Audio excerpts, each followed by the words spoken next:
Assalamualaikum warahmatullahi wabarakatuh. Perkenalkan, nama saya Indra Farzaldi dari kelas 12 TKROA nomor absen 27.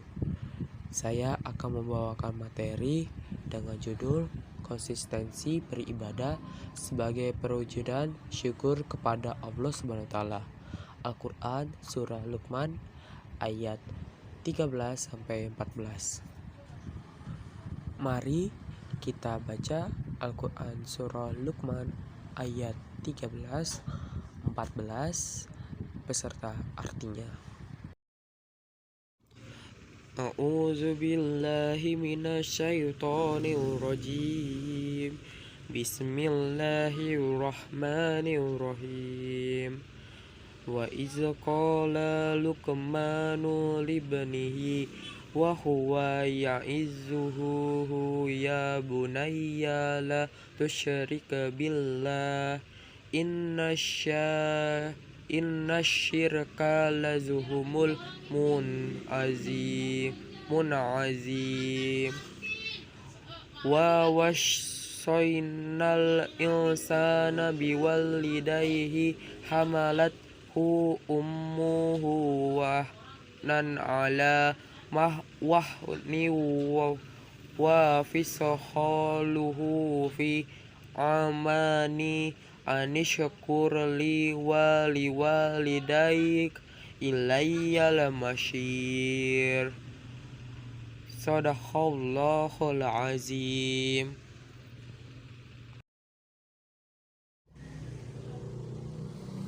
Arti surah Luqman ayat ke-13, ayat ke-14. Dan ketika Luqman berkata kepada anaknya di waktu ia memberi pelajaran kepadanya, "Hai anakku, janganlah kamu mempersekutukan Allah. Sesungguhnya mempersekutukan adalah benar-benar kezaliman yang besar. Dan kami perintahkan kepada manusia, kepada kedua orang tuanya, ibunya telah mengandungnya dalam keadaan lemah yang bertambah-tambah dan menyampinya dalam 2 tahun. Bersyukurlah kepadaku dan kedua orang tuamu, hanya kepadakulah kembalimu." Itu adalah artinya. Kita lanjut ke isi dan kandungan ayat.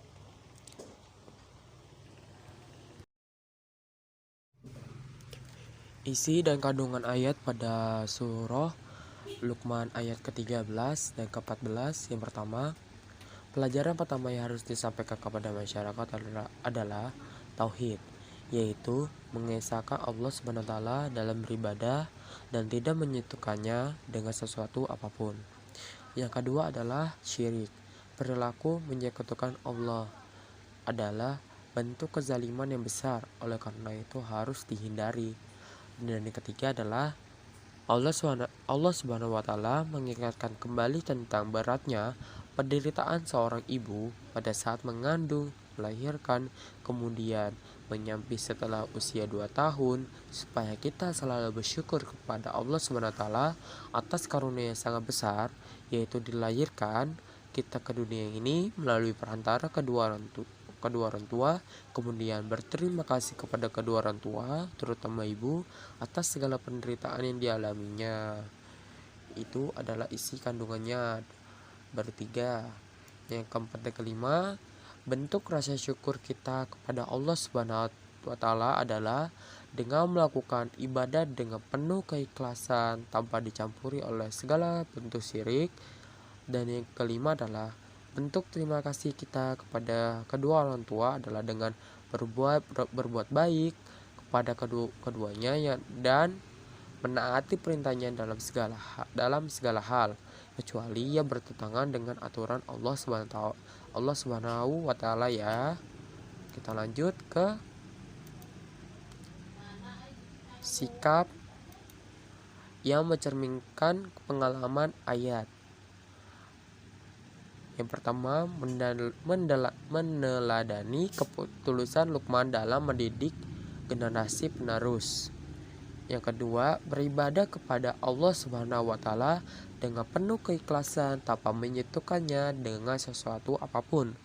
Yang ketiga, senantiasa berbuat baik kepada kedua orang tuanya dengan menaati semua perintahnya sejauh yang kita mampu, kecuali kita perintahnya bertentangan dengan aturan Allah Subhanahu wa taala sebagai bentuk terima kasih kepada keduanya.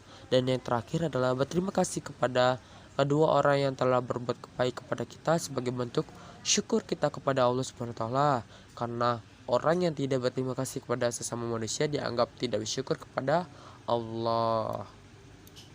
Lanjut.